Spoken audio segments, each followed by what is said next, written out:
Between the third dimension and the fifth dimension, we have the fourth dimension. And the fourth dimension is not all pretty. The lower frequency and the fourth dimension are where what we would call earthbound souls and spirits kind of linger. And they're all the time waiting to influence human beings any way they could. They would love to get a hold of a depressed human being that really doesn't want to be here, that might drink too much, might pop too many pills, and just have no self-esteem, so they can enter that vehicle because they've been waiting on a vehicle, a human body, for so long. A lot of the dreams that we have at night are primarily in the fourth, but the reason why that part of us is kind of cluttered is that is also the body that houses most of our mental thoughts and emotional feelings. So Tai Chi Gung was given kind of like this psychic sweeper, if you will. The more we breathe energy, the more we think intelligently the way God the Father is trying to teach us to think like passages out of scripture and things like this. Little by little, the fourth dimension and the lower frequency gets swept. And the beauty is all of a sudden we're opened up to this more pure spirit that primarily exists in the 5D. And all of a sudden, everything starts to change. Now, what are the symptoms of our body and our spirit? Well, this is why they call it extrasensory, because your sight goes beyond just physical. It's metaphysical. Meta means more than physical.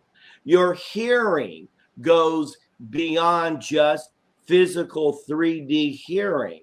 Your smell, your taste goes beyond that. More importantly, your feeling mechanism, your heart expands so much that you have the ability to feel throughout your whole body in a level that you hadn't before, because you're so full of passion to do God's work on the planet.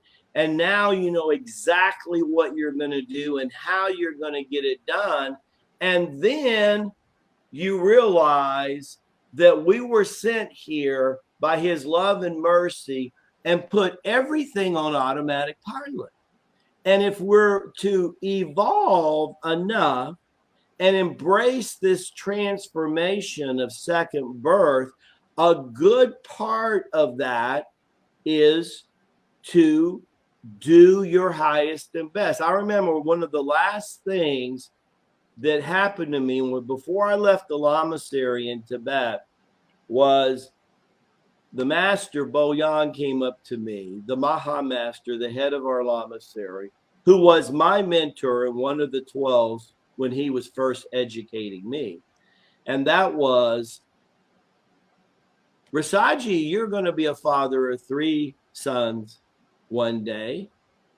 And you're also going to be a business person. And I thought he had just totally, I said, my God, I spent 3-4 years with this man in America, 3 to 4 years with this man in Tibet. And now he's talking foolishness. And then immediately my spirit mind said, watch out what you're thinking, because this guy in the last 8 years has never missed the mark, Rasaji. And I knew that. He had never, ever told me an untruth.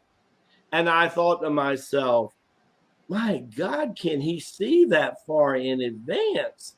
Can he do? See, when you start to communicate with God on a daily, regular basis, and you basically allow God to run you with his will, he then opens up all your spiritual facilities. And just like when we're born and we're physical and an infant, we don't know how to use almost any of that stuff. We don't know how to walk. We would poop all over ourselves if we wasn't clean. You know, we don't know anything until about 5 or 6 years old. We know about half.